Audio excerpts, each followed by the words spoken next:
നമസ്കാരം. Media vision വാർത്തകളിലേക്ക് സ്വാഗതം. വനജ ബാലകൃഷ്ണൻ രചനയും നിർമ്മാണവും നിർവഹിച്ച പ്രിയസഖി അകലാപ്പുഴ എന്ന ആൽബം ഗാനരചയിതാവ് രമേശ് കാവിൽ പ്രകാശനം ചെയ്തു. കീഴരിയൂരിലെ വനജ ബാലകൃഷ്ണന്റെ മനസ്സിനുള്ളിൽ വർഷങ്ങളായി സൂക്ഷിച്ചുവെച്ച കവിതയും സംഗീതവുമെല്ലാം പുറം ലോകത്തെത്തിക്കാൻ വർഷങ്ങൾ വേണ്ടിവന്നു. തന്റെ കവിതയും പാട്ടുമെല്ലാം ഒരിക്കൽ ജനങ്ങളിലെത്തിക്കാൻ നാട്ടിലെ കഴിവുള്ള കലാകാരന്മാരെ കണ്ടെത്തിയാണ് വനജ ബാലകൃഷ്ണൻ രംഗപ്രവേശനം ചെയ്തത്. വനജ ബാലകൃഷ്ണൻ രചനയും നിർമ്മാണവും നിർവഹിച്ച പ്രിയസഖി അകലാപ്പുഴ എന്ന album Keezhariyur west Mappila LP school ഹാളിൽ റിലീസ് ചെയ്തു. കീഴരിയൂർ ഗ്രാമപഞ്ചായത്ത് പ്രസിഡന്റ് KK നിർമ്മല ടീച്ചർ ഉദ്ഘാടനം ചെയ്തു. നമുക്കറിയാം, ഇന്ന് ഈ ഒരു ആൽബം പ്രകാശന കർമ്മം നിർവഹിക്കുകയാണ്. പാറോൽ ബാലകൃഷ്ണൻ മാസ്റ്ററുടെ ഭാര്യ വനജേച്ചിയുടെ ആൽബമാണ്, മ്യൂസിക് ആൽബമാണ് ഇന്നിവിടെ പ്രകാശന കർമ്മം നിർവഹിക്കാൻ പോകുന്നത്.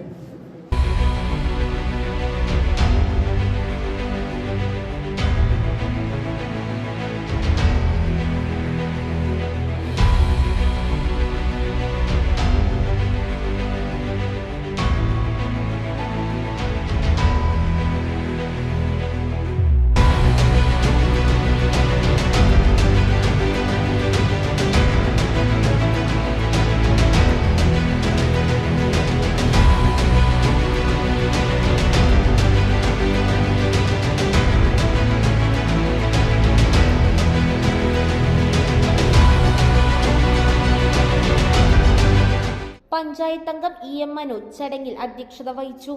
പ്രിയസഖി അകലാപ്പുഴ എന്ന ആൽബത്തിന്റെ പ്രകാശനം പ്രശസ്ത കവിയും ഗാനരചയിതാവുമായ രമേശ് കാവിൽ സ്റ്റാർ സിംഗർ ശ്രീജിത്ത് കൃഷ്ണയ്ക്ക് കൈമാറി നിർവഹിച്ചു. അകലാപ്പുഴ എന്നാണ് ഇതിന് പേര് നൽകിയിട്ടുള്ളത്.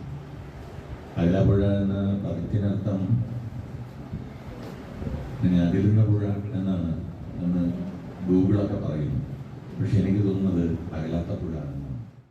Sunitha Babu, Paroli Sasi, KK Raghavan, Nadukkandi Manoj, Razak Kunnummal, K Abdurahman, K Prabhakarakurup, K Mammu എന്നിവർ ആശംസകൾ അർപ്പിച്ച് സംസാരിച്ചു. ആൽബത്തിന്റെ പിന്നണി പ്രവർത്തകരായ ശ്രീജിത്ത് കൃഷ്ണ, അഖിൽജി ബാബു, ചന്തു മേപ്പയ്യൂർ, പ്രശാന്ത് ശങ്കർ എന്നിവരെ രമേശ് കാവിൽ വേദിയിൽ ആദരിച്ചു.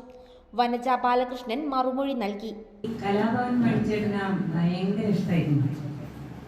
പിന്നെ അദ്ദേഹത്തിന്റെ പാട്ട് ഞാൻ ഒരുപാട് കേൾക്കാറുണ്ട്. അത് വീട്ടിൽ എല്ലാ പണിയും കഴിഞ്ഞ് രാത്രി ആർക്കും എന്നെ കൊണ്ടൊരു പ്രശ്നം തടസ്സമില്ലല്ലോ.